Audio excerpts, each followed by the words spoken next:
Hello, once again, and welcome to the Scientific Origins channel. My biotic, archaean, eukaryotic, deuterostomach, bilaterian, haplorine, semiform, catarrhine, primate, hominoid, hominid, brothers and sisters in the genus Homo and the species of sapiens. Here on this channel, we like to apply curiosity to the universe and try to make sense of this mad world we're living in.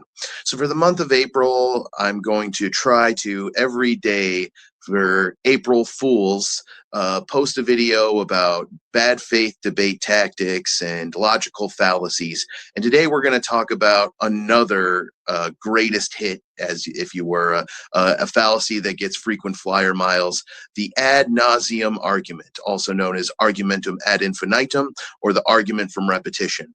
So an argument from repetition looks like this. Somebody makes an argument. You respond to that argument. They repeat the argument.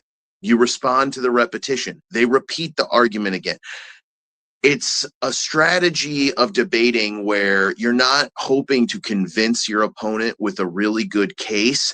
The goal is to exhaust and frustrate them to the point they withdraw from the argument, at which point you misrepresent their silence as concession. You represent the fact that they have decided you're not worth talking to anymore, as if you actually defeated them. So you've probably encountered this argument. It's a very common one. You probably even encountered it outside of science denial circles. If you've ever argued with a friend about video games, your friend might say something like, "Oh, Rattata is the best Pokemon." And you go, "Really? Is it? It's not a very cool type. It doesn't have very good stats." No, Rattata is the best. Rattata is based on a real animal and it has cool colored fur. Well, there are other Pokemon that are based on real animals that have, a cool design and a better type. Like Doduo is a flying type, so it has more advantages, and it's based on a real animal and it has a cool design. It has that cool extra head. No, Rattata is the best. It's based on a real animal, it has cool colored fur, and it's my favorite. So you'll notice Rattata guy can't lose. He can't lose this debate. He's drawn a line in the sand, and he's just going to repeat Rattata's the best no matter what you say over and over again until you say, "Okay, man, that's cool. I'm going to go talk to some other people." And at which point he's going to go, "That's right. I knew you would do that because Rattata is the best, and you can't possibly prove that it isn't." So science deniers love this argument because they don't really have a lot of good evidence to back up their case. So by exhausting and frustrating their opponents until withdrawing from the debate, one, they get to run their points without any opposition. Two, they get to misrepresent your silence as them having defeated you. And this argument has advantages and disadvantages like anything else. Obviously, one of the advantages is that it's very hard, bordering on impossible, to actually knock this argument down. And two, you get to misrepresent your opponent's silence as your victory. One of the disadvantages of the argument is that most people have, I think, maybe not most, but a lot of people have some sense of when somebody's dealing with them dishonestly, and they're going to notice that something is going on, even if they can't name it explicitly. You're doing an argumentum ad infinitum. You're doing an argument from repetition.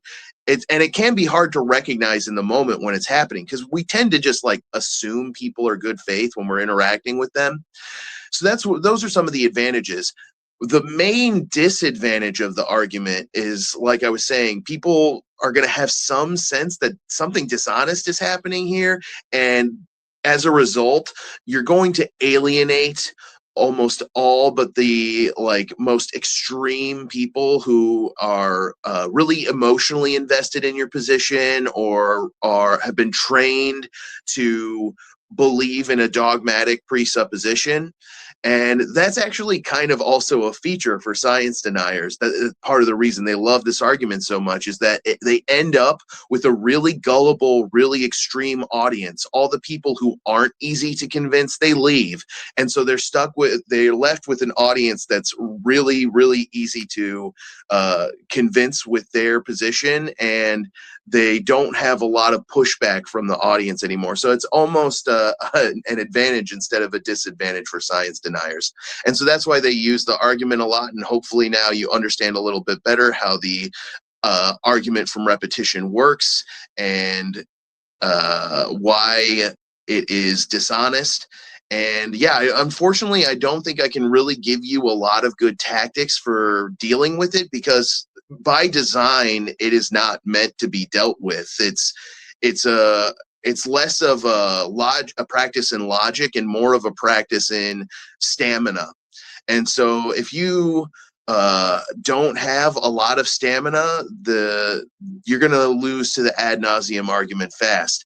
So one of the things you can do is to just point out what's happening, to just say, you're using an ad nauseam argument. You've made the same argument multiple times. You think you're adding additional support to your argument, but you're really just repeating the one point I've already refuted over and over again. Because that's the trick, right? That's what's happening, is that the audience is being tricked into thinking that the ad nauseam argument user has provided a lot more support for their argument than they actually have. To them, it sounds like, oh, he's making argument after argument, and his opponent can't knock any of these arguments down. Really, like in the Rattata guy case, really what happened is Rattata guy made one argument. He made one argument and he made it 3 or 4 times without really changing it at all or responding to anything his opponent said. And that one argument was refuted by the first response his opponent made. He just repeated it over and over. So really, they're only providing one argument in support of their case, and that argument has already been dismantled. So effectively, they're providing 0 arguments for their case, but it tricks the audience into thinking that they provided lots of support for their case. So that's the ad nauseam argument. Hopefully you understand it a little bit better now, and hopefully it'll help you catch it when it's being used on you.